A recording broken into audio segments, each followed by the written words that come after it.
Hello students, how you all are?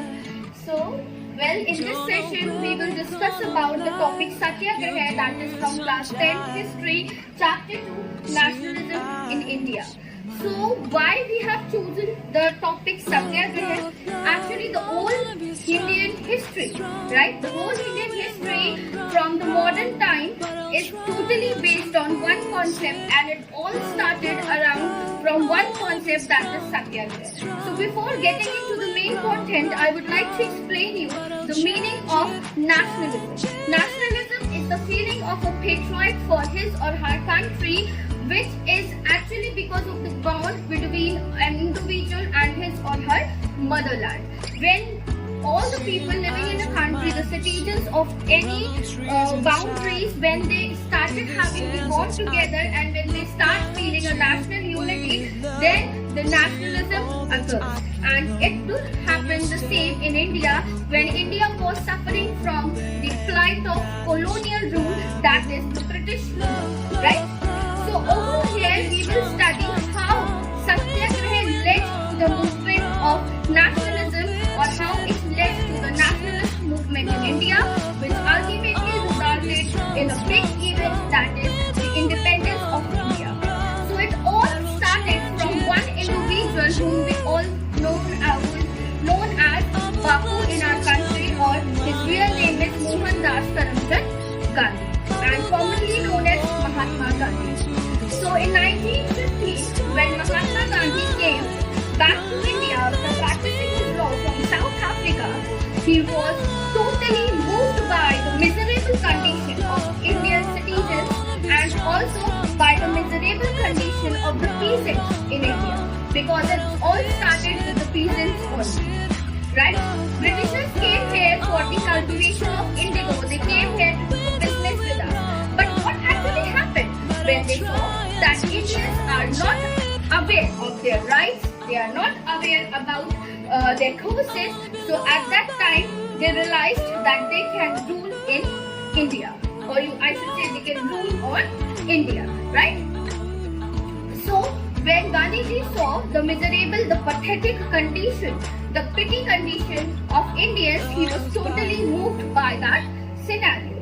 So he decided that there was a need of launching a movement the whole country can follow.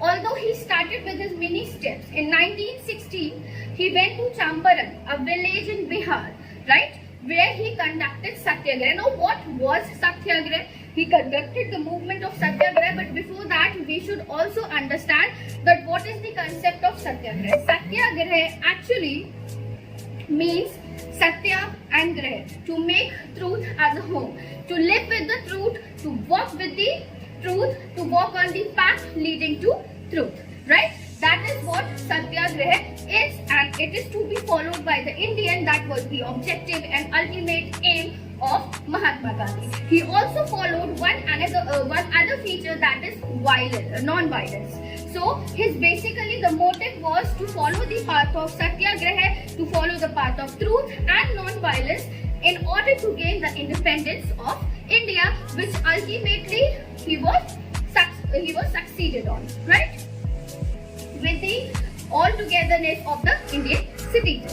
So in 1915, when he came back and he saw the condition was that miserable, he thought that now it is the time that we should make our people aware of the fact that this is our country and no other fellow from any other country can rule on us or establish their leadership on us, right?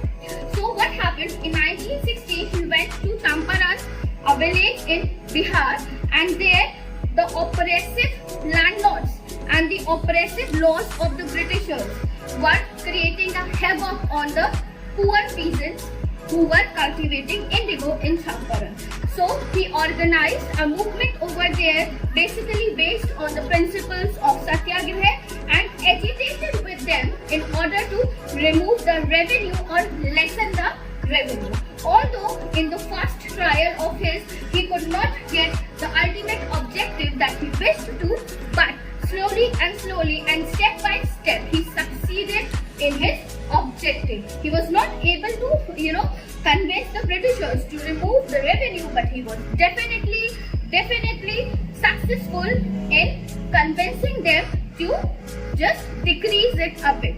Although they might have decreased a bit, but that was the starting of the war of independence of India. Then again in 1970, he went to Khera district of Gujarat, where also there was a shortage of food. Why? Because there was a famine over there, due to which the peasants were not able to pay the taxes. There also he agitated with the peasants and supported them so their revenue can be decreased for that particular year. After that, in 1918, he went to Hyderabad, where he supported and agitated with the cotton mill workers against the oppressive owners of the cotton mills and the Britishers, and of course their pathetic laws which made so miserable the condition of the peasants and workers of India, and actually all the citizens of India. But when he was traveling from one place to another, there were a number of people who were totally influenced by